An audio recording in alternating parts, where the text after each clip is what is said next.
In the line of duty at the Union Buildings in Pretoria, 29 police officers were killed in the last financial year, a significant decrease as compared to the 57 in the 2016-2017 financial year. For more on this, we're now joined by Lieutenant General Jacob Tsumane, and he joins us now in studio. Very good evening to you, Lieutenant. We thank you very much for your time. Essentially, there has been a noted decrease in the deaths. Can we have a look at some of those contributing factors? No, good evening, Chantel, and to the viewers. We have decrease in the matters on our police official, and one can attribute this to some measures that we put in place under the leadership of the ministers that were there, and the current minister, Minister Cele, and the National Commissioner. One of those measures is that the police stations should be safe.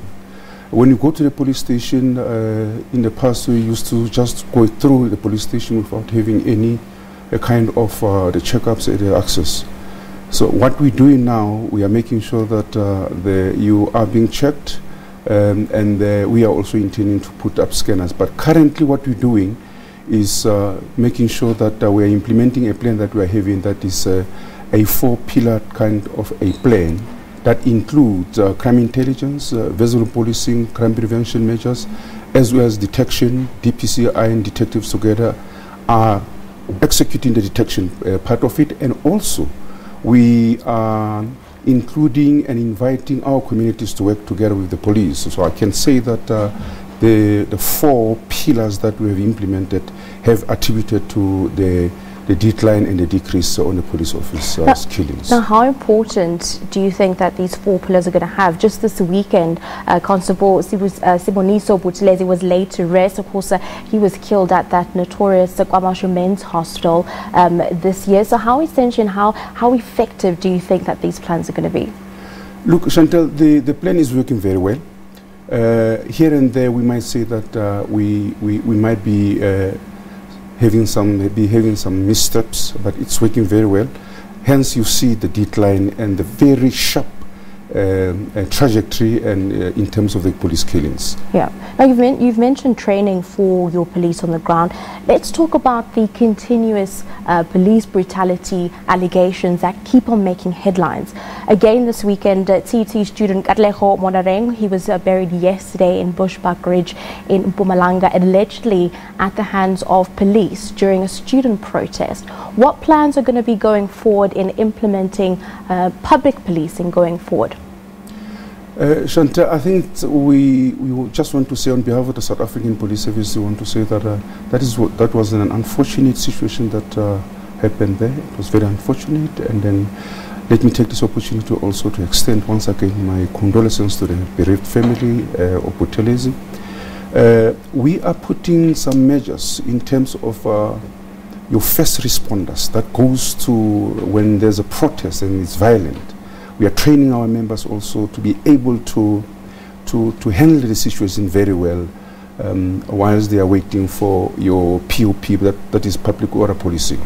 So we are training our members, we are taking them through a training that is very advanced, that is going to be able to assist them to be able to handle the situation accordingly. That situation, the TUT, I'm not going to talk about that because it's under investigation. IPT is doing the investigation, but we put in some certain measures in place from the first responders, that's your CSC members, but also the POP as well. They are reviewing their approach in relation to the control of the protests. But essentially, how is the training going to be different from what we've seen? We saw the Fees Must Fall protests, and even then students had complained and made allegations, doing the rounds on social media and taking photos of what they said was evidence of police brutality, and 2 years later we're still having instances similar. Chantal, I think you will remember that, or you know that we are handling a lot of violent protests. A lot of them. I don't have the number, but a lot of them. But it's only few incidents where it comes to the fore that some kind of situations that were out of hand that came to the fore. But generally speaking, I must say that we are handling most of the violent protests very well in South Africa. Now, in terms of our men that are up for fire in the line of duty, they're not only fathers and brothers, as well as women, their daughters and their mothers. And, you know, at the end of the day, they're also breadwinners. So what sort of support is SAPS giving to the families of those that have lost their loved ones in the line of duty? Chantel, after having experienced this, I think the management came together under the political guidance of our ministry. And then we came up with a plan where we are having a trust that seeks to assist the children, the widow, the widowers, and the family, the extended family of the police officers who have been killed in the line of their duties. So the trust seeks to assist them, to take them through their primary education, secondary education, as well as at the university level. So, and that plan is working very well. And Faram Kachwa is the chairperson of that trust, education trust, that is currently running, and it's doing very well. We've got few of our police officers' children that they've been taken through because the university as well, because of this particular trust.